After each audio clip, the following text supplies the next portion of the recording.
siapa pun yang mengetahuinya. Sehingga Nabi dengan senyuman berkata kepada kita, sebenarnya syurga itu mata tak pernah melihat, telinga tak pernah mendengar, hati tak pernah merasa. Begitulah syurga. Lantas yang Allah ceritakan kepada kita tadi apa dia?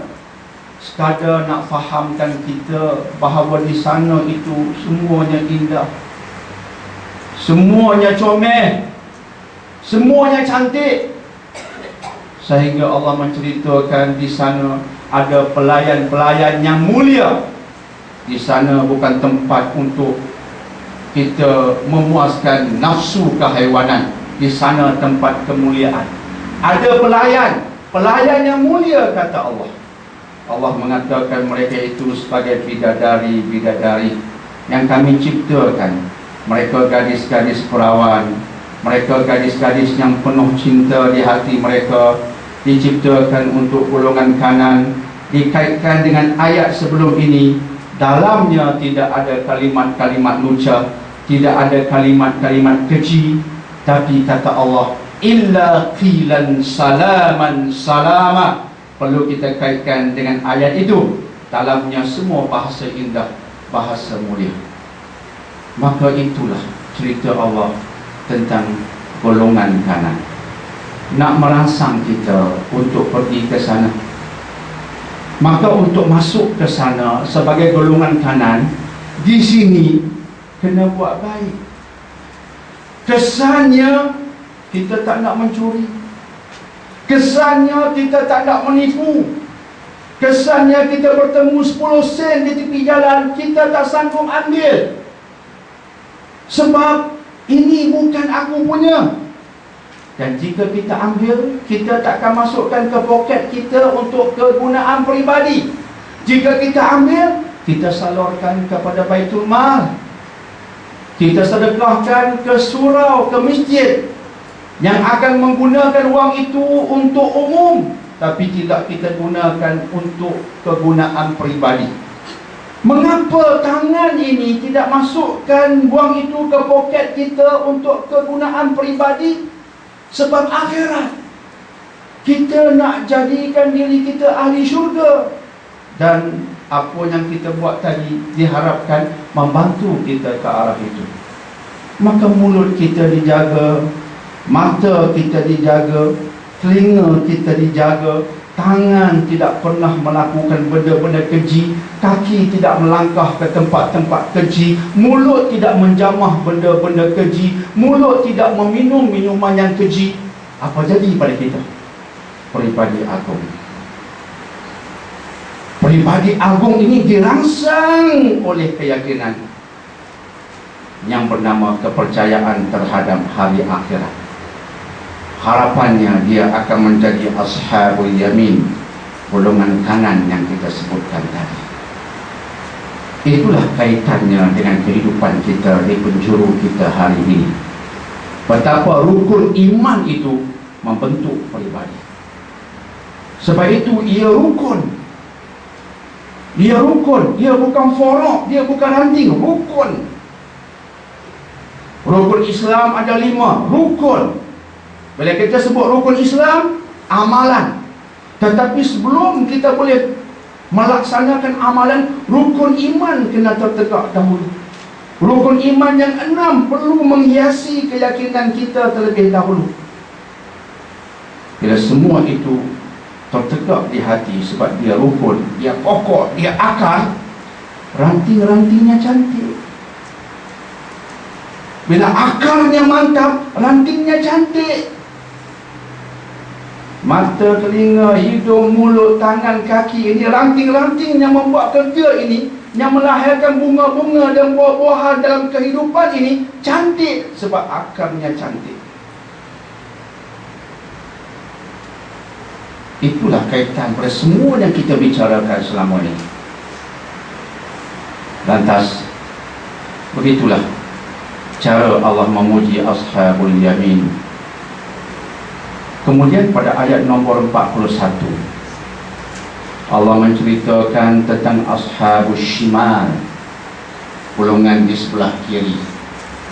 mereka ahli neraka dan mereka dimasukkan ke dalam siksaan api neraka. Di bawah konsep yang kita sebutkan tadi, apa yang you semai ada hasil. Itu diberitahu, diisytiharkan sejak awal lagi.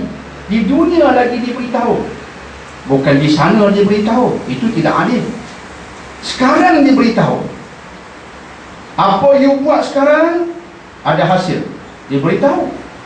Kita tak ikut, salah kita. Maka jika you buat jahat, balasannya kecil. Itulah balasan bagi ashabis syimal, golongan kiri.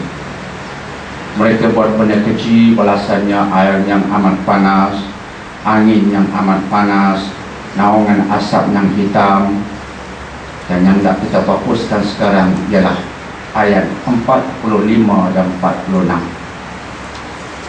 Mari kita fokus kepada dua ayat ini. Innahum kanu qabla dhalika mutrafin. Mengapa mereka masuk ke dalam neraka? Mengapa mereka digelar sebagai golongan kiri? Allah menegaskan, mereka sebelum ini di dunia, mereka mutrafin, orang yang kaya raya, hidup mewah. Tetapi ia tak terhenti di situ. Isunya bukan mewah, isunya bukan sekadar mewah. Datang ayat 46, wa kanu yusirruna 'alal khilfil 'azim. Dan seterusnya, mereka terus menerus mengerjakan dosa-dosa yang besar. Itu isu yang besar. Sekadar mewah tak ada masalah. Nabi Allah Sulaiman alaihi salatu wassalam kaya raya. Kita pernah mengkaji ayat-ayat menceritakan tentang istana Nabi Sulaiman. Lantainya batu marmar kelas tinggi, sehingga permaisuri Balqis ketika sampai ke istana Sulaiman, berjalan di atas lantai bertatahkan batu marmar berkelas tinggi itu, diangkat kainnya sedikit sebab dia rasakan air berada di lantai. Nabi Sulaiman kata itu bukan air, itu batu marmar, nampak macam air sebab begitu bersinar. Kaya raya Nabi Sulaiman, tapi baginda Nabi dimuliakan Allah. Islam tidak menentang kemewahan. Dan jangan lupa di zaman Rasulullah SAW ada tonggak-tonggak yang membantu perjuangan Nabi. Ada tonggak-tonggak. Antara tonggak yang penting ialah golongan hartawan. Uthman bin Affan ketika berlaku perang Tabuk, derma hampir 1000 ekor unta untuk perjuangan. Jadi kekayaan diperlukan.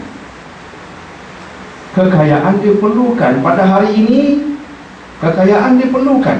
Tetapi Islam tidak hanya menyebut kekayaan begitu saja. Islam menyebut tentang halal. Islam menyebutkan agar tidak sombong. Sebab itu Quran menceritakan tentang seorang yang kaya yang namanya Qarun di bumi Fir'aun, bumi Mesir dahulu. Dia kaya raya, tenggelam dalam bumi sebab sombong. Maka Islam peringatkan, jangan kaya tapi sombong. Jangan kaya tapi benda itu benda haram, terlibat dengan rasuah, terlibat dengan perompakan, pencurian, penipuan untuk senang, itu tertolak. Mewah secara baik.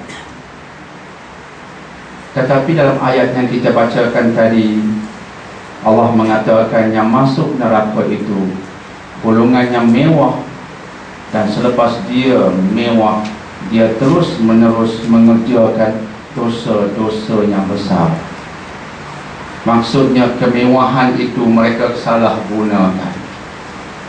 Dia gunakan kekayaannya untuk meruntuhkan tamadun.